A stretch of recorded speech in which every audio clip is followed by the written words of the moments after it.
Junior church is going back, so if you have kiddos in preschool through 4th grade, you're welcome to send those back with the leaders now. I want to tell you this morning about a guy named Matt. I changed his name. It's not really his name. But Matt was your everyday, run-of-the-mill middle school boy when I first met him. He was all about sports, especially basketball. The kid dreamed of being the next NBA star, but soon came to realize once he started playing with the team that he was just average. You know how that goes. And as he made that awkward transition from middle school to high school, he had some downright hilarious mistakes. His dad bought him a Ford Mustang when he turned 16, and after an ice storm, Matt used a metal shovel to bust and scrape off ice from the hood of his Mustang. That was a good time. Those scars ran deep, and you could see it all over his face and all over his car. One evening during youth group, after repeatedly being told to stop chewing on the tab of a soda can, Matt accidentally inhaled said tab of soda can. And after really long, tense seconds of choking on that soda tab, it finally went down, and it still hasn't been found. So that's also interesting. Matt was loud. Matt was extremely obnoxious, and most people assumed Matt was just starved for attention. One summer, though, while our youth group was at a week-long conference, I noticed something interesting. Matt was walking around this college campus that we were on, picking up trash. And if he saw trash on a bathroom floor, even in public, he'd pick it up and throw it away. When we'd be walking down the sidewalk, Matt might stumble upon like the stick of a sucker that had already been sucked on and eaten, and he'd pick it up. If there were napkins lying around, Matt would pick them up. And if there was not a trash can to be found, he'd still pick up the trash and shove it in his pockets. I seriously watched this young high school boy pick up cigarette butts and put them in his pockets until he could find a trash can in which he would throw them. And I just thought, what's going on? And so I had to ask, Matt, what are you doing? And his response was so simple: changing the world. And we've come to chapter 11 of his story, and most of it centered around a well-known, widely celebrated Jewish festival called the Passover. It was the annual remembrance of what God did in bringing the Israelites out of Egypt and out of slavery. And so for the Israelites, Passover was kind of like their Independence Day. We as Americans, we get pretty excited about 4th of July, right? We blow stuff up. We wear clothes that are a little louder because we sport our American flag stuff, right? We grill out, we barbecue, we just get together to celebrate this specific day. Well, Passover was kind of like that for the Israelite people, in that they all gathered together. They did different things during that time of the year than any other because they knew that as a nation, they were now free because of what God had done for them through the Passover. And so this holiday for them is packed full of tradition, packed full of symbolism, and it's during this very popular Jewish meal that Jesus teaches his disciples how to change the world. And I want to start in Luke chapter 22 this morning, verse 7. It says this: "Then came the day of unleavened bread on which the Passover lamb had to be sacrificed. Jesus sent Peter and John, saying, 'Go and make preparations for us to eat the Passover.' 'Where do you want us to prepare for it?' they asked." In other words, Jesus, we don't have a home base. We've just been roaming around Palestine. We don't have a place to stay. There's not like a residence where we've taken up shop. We don't know where in the world we're supposed to celebrate this festival. And so if you want us to prepare a meal, where in the world are we supposed to do that? Jesus replied, verse 10, "As you enter the city, a man carrying a jar of water will meet you. Follow him to the house that he enters, and say to the owner of the house, 'The teacher asks this question: Where is the guest room where I may eat the Passover with my disciples? And this man carrying the jar of water will show you a large upper room all furnished. Make preparations there.'" Kind of a cool little story here. The disciples say, "Jesus, we understand we're going to eat the Passover together. We understand that you want us to make preparations for this meal, but where are we supposed to do it?" And Jesus says, "Go into town. When you see a guy carrying a jar of water, say, 'Hey, I need to use your place.' And the guy will let you." That's basically what happens. Verse 13, look. "They left and found things just as Jesus had told them, so they prepared the Passover." And so some of the disciples go up and they get the meal ready, they set the table, they do all the cool stuff in preparation for this Passover meal. And then, we assume, they go back and tell Jesus, "Hey, meal's ready, let's go eat." And so Jesus and his 12 apostles are making their way up to this place we know as the upper room. It wasn't a fancy place. It wasn't a specific place. It was just upstairs in somebody's house. And Jesus and his 12 apostles go to celebrate the Passover there. Now, on their way in to celebrate and have this huge feast and this monumental meal, the disciples are having this side conversation. And what I want you to do is look down to Luke 22, verse 24. It says this: "A dispute arose among the disciples as to which of them was considered to be the greatest." Now, I read that passage, and I think, come on, guys. You've been following Jesus for nearly 3 years. He's laid out to you what it looks like to be faithful. He's laid out to you what it means to change the world. He's laid out to you what servant leadership is all about. And now you're childishly having this argument about which one of you is the most important. Now, before we get too judgmental over these guys, I have 2 words for you. Black Friday. Anybody Black Friday shop? Let's see your hands. Yeah, you just change into completely different human beings on Black Friday, don't you? And if you've never done it, you've at least witnessed others who do. My wife goes Black Friday shopping just to watch people, right? She comes home with nothing. I'm like, what's up? Where's all the stuff that you said you're going to buy? We just watched people all morning long. Right? That's how it goes. And people just go absolutely berserk on days like that, pushing and shoving and trying to get ahead, because we have convinced ourselves somehow or another that if we're going to change the world, then we have to be powerful. That if we're going to change the world, we have to be important. That we're going to change the world, we have to be well known, and we have to have authority, and we need to be noticed for being intelligent or successful or faster than everybody else hitting up the Black Friday sales, right?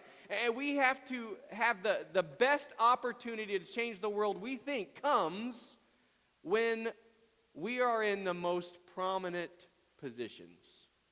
And so we push to the front. We want to be recognized.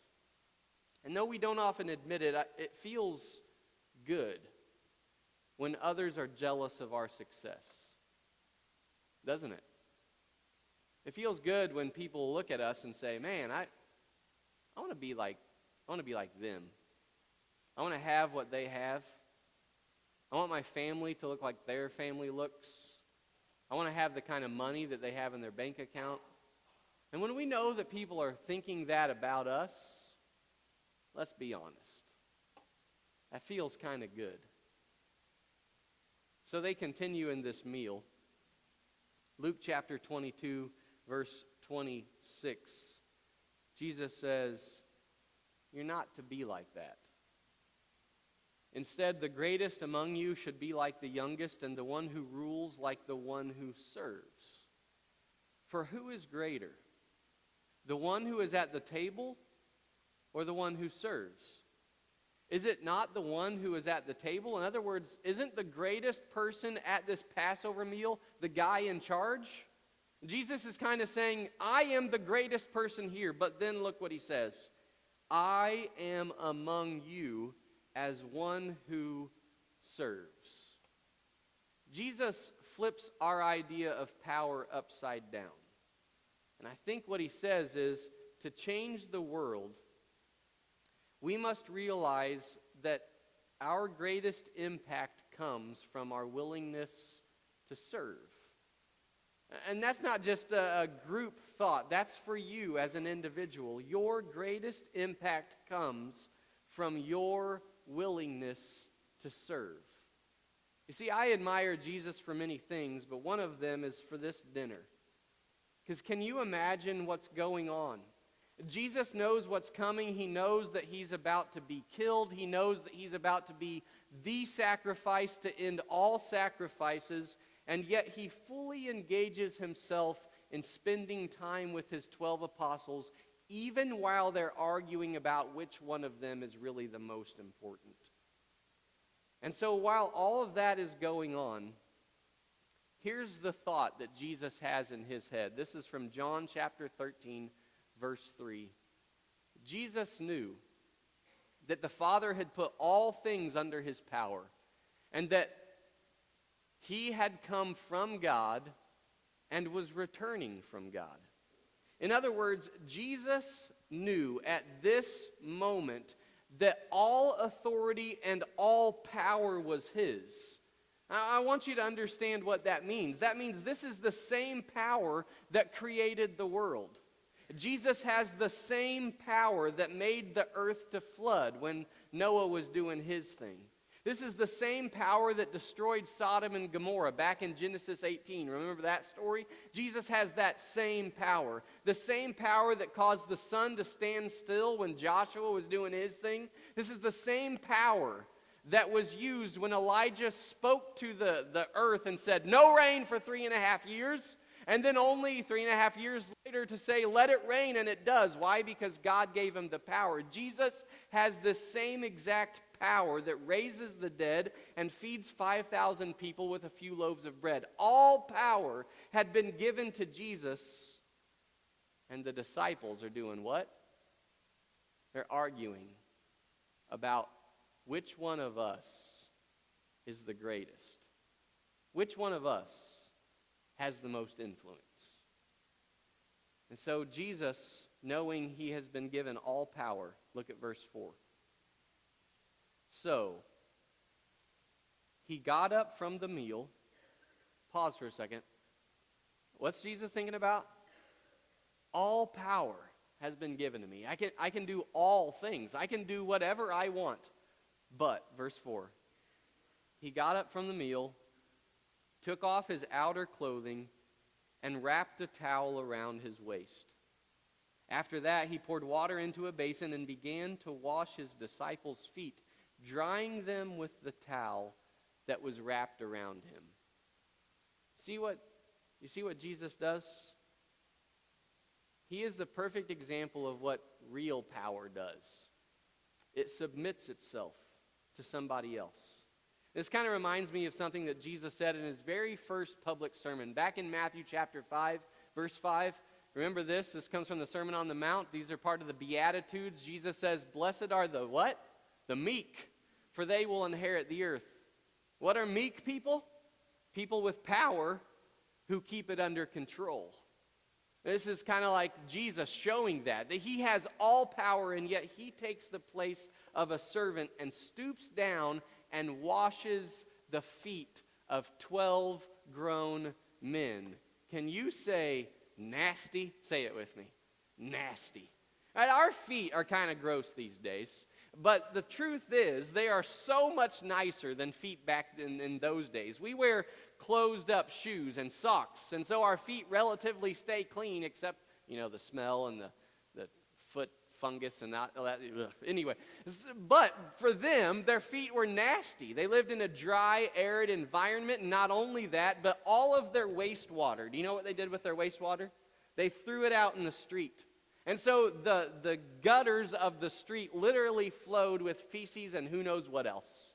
And so these guys are walking through dry, arid environments, picking up some of the moisture from the streets. And when you go into somebody's house to eat a fancy meal such as Passover, what are you going to do before you eat? You're going to wash your feet.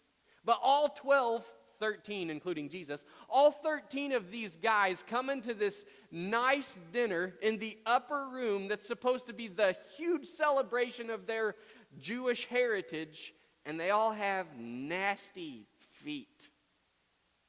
And none of them have taken the time to be the servant who washes the feet. Why? Because a lot of times as people, we have this thing going on in our hearts called pride. And even though we see something that needs to be done, we play the, oh, I didn't even notice card, right? And just bypass all the things that we don't want to do. Jesus, however, takes off his outer clothes, dresses the part of a servant, and then washes the nasty feet of his 12 disciples. Look what happens here. John chapter 13, verse 12. When he had finished washing their feet, he put on his clothes and returned to his place at the table. And he says this, "Do you understand what I have done for you? You call me teacher and Lord, and rightly so, for that is what I am. Now that I, your Lord and teacher, have washed your feet, you also should wash one another's feet. I have set you an example, that you should do as I have done for you. I tell you the truth, no servant is greater than his master, nor is a messenger greater than the one who sent him. Now that you know these things, you will be blessed if you do them." I think Jesus is sharing something with his disciples that applies to us too. And that's this: if you want to change the world, do the things that everyone else avoids because they're too proud to do them. Jesus doesn't call us to a single act of washing feet. He calls us to a single attitude of service. That if you want to change the world, wash feet. So, there's sign-ups out at the Welcome Center this morning. If you want to become one of our resident foot washer people, you can sign up to do that today. Have a blessed day. Just kidding, I'm not done yet. See, washing feet, that probably looks differently for us than it did them. And there was a need to have their feet washed. And when I read this passage, I can't help but see specific faces, and there's a chance that they're going to throw like rotten tomatoes at me this morning, but I really don't care. I want to see how good your aim is. There are people among us like Jim Bodie. Sorry, you're the first one I'm going to pick on. At 6:30 a.m. every single Sunday morning, Jim is here. 6:30. Well, the rest of us are still thinking about, oh, I don't want to get up yet, right? He's here. Why is he here that early? Because he unlocks all the doors. He turns on every single light. He checks every single thermostat in the building to see if it's running properly. And then he goes and makes sure that this stuff is ready to go. Even though other people have prepared it, he double checks and then he brings it into the auditorium every single Sunday. There's another person sitting here, Miss Fern Studer. She's going to hide in the back and probably skin me alive later. But Fern is here also, not too long after Jim. Why? Because she goes through every single pew. Do you know that? Every single pew, every single Sunday morning, making sure that there are pencils and contact cards and all of those things sitting in front of you. Why? Because she knows that prayer is important. And if there's a prayer request, you can write those on those little contact cards and put them in your offering plate as it goes by. There are other people who do some really cool stuff. Buddy Ratliff, sorry buddy, he takes communion around to the nursing homes in town and some of our shut-ins every single Sunday. And if he isn't able to do that because of sickness or he's gone, then he contacts somebody else asking them if they could do it this week. There's a lady by the name of Libby Schweda who you'll often see carrying a quilt around. And have you ever been ransacked by Libby? Yeah. She comes up to you with this quilt, asks you to tie a knot and pray for someone because that someone is battling cancer. There's this guy named Gene Hatcher who comes to first service, but he sticks around for second. Why? Because he wants to shake people's hands as they come into second service and give them the warmest smile that they'll ever experience in their whole life. And then there's this guy in second service named Gerald Byers. He does the flip side of that. He comes to second service, but he shows up early to shake hands of people coming out of first. And I realize that's just 5 or 6 names, and those are just a few. Every week there are people who change diapers. Some of those diapers are my son's, and I know what those things are like, right?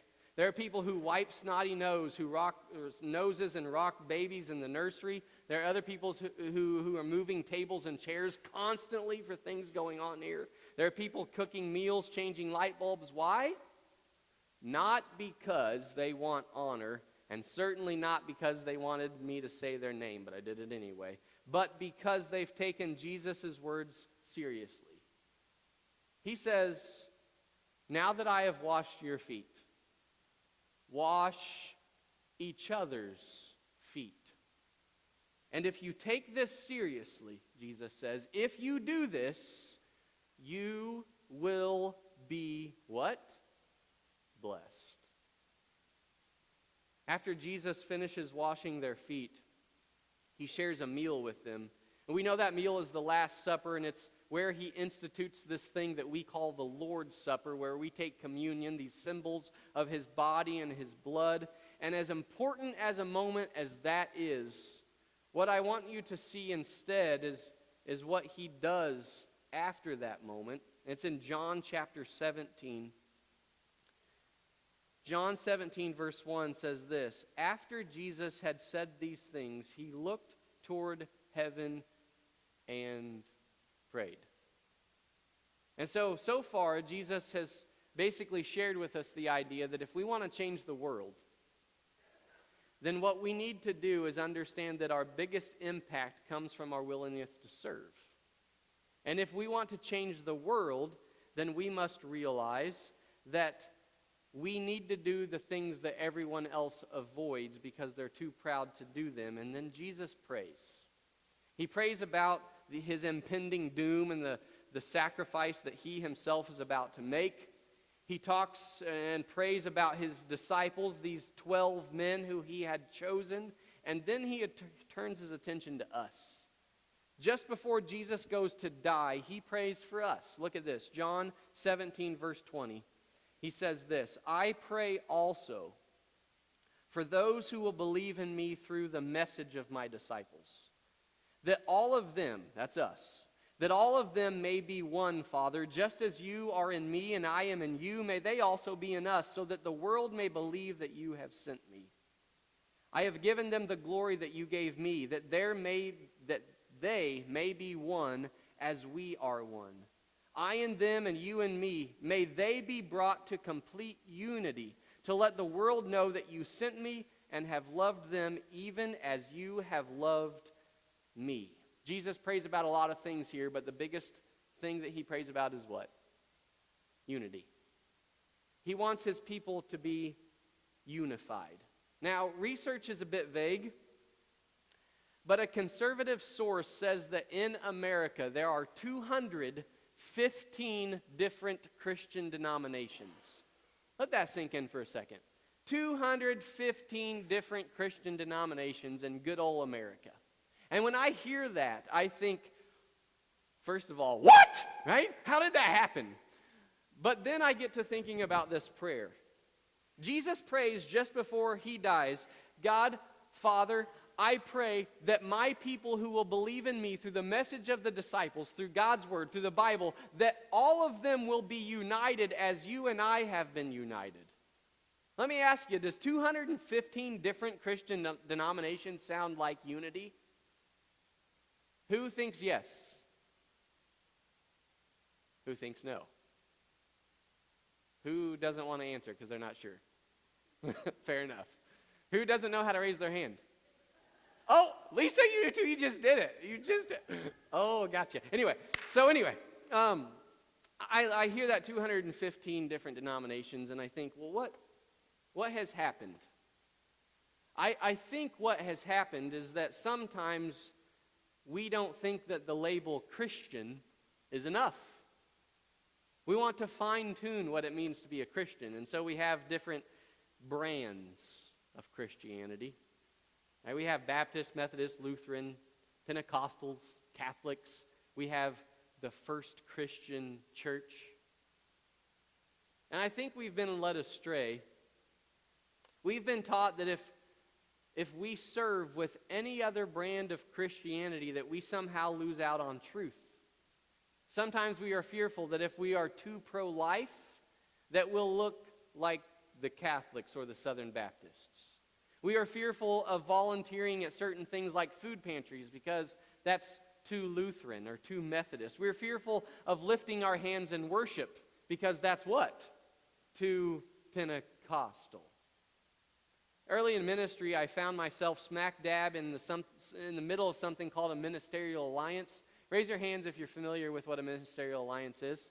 Okay, some of you are, some of you aren't, so I'm just going to throw it out there. Shelbina itself has a ministerial alliance, and it's the idea that all churches in our community join forces to serve a specific need.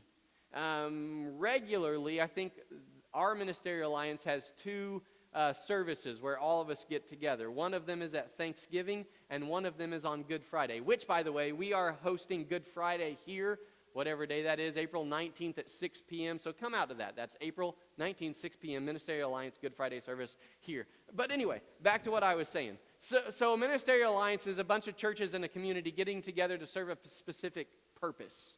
And early on in ministry, I found myself involved in one of those. And we were at our annual Thanksgiving service. And during this specific service, one of the ministers got up and said, I want to lead us through a time of popcorn prayer.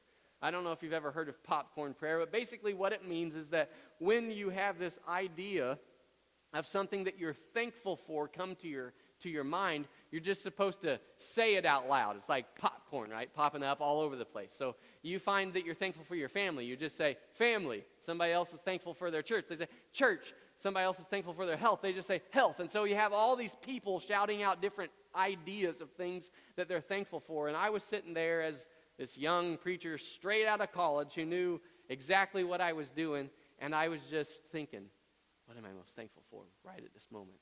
I hear all these ideas behind me. And so I let her rip. And I said this, truth! And that was fine, that I was thankful for truth. But do you know what I really meant by that? God, I'm thankful that I'm right in my view of what Scripture teaches. I'm thankful that I go to the right church. I had so much to learn, and I still have so much to learn, because my arrogance in being what I thought the right label was overwhelming my true thankfulness. There are some things that are non-negotiable about our faith. The deity of Christ, his death on a cross, his resurrection, those are non-negotiable. We will never, ever allow those things to go by the wayside. But typically what divides us from other brands of Christianity aren't those things. They are incidentals.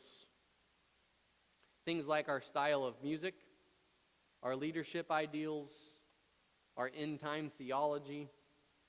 I'm not sure being ununified is worth any of those things. But I also don't think that our labels are going away anytime soon. I think that we're going to stick probably with the label that we've given ourselves and that others have given themselves. And so I ask, do you think Jesus' prayer has been or will be answered? Again, he prays in John 17. I pray for all those who will believe in me through the disciples' message, that all of them may be one, just as you and I, Father, are one. May they also be in us, so that the world may believe that you have sent me. Do you think that Jesus' prayer has been or will be answered? Last week I had the privilege to tag along with some folks from Shelbina Christian to Horizon Soup Kitchen over in Quincy. Not long after we arrived, we discovered that we weren't the only church group who was going to be there that day. There were 2 other church groups that we were serving next to. And I'm going to be honest. Throughout the early morning hours of us being there, I sensed that we were stepping on toes.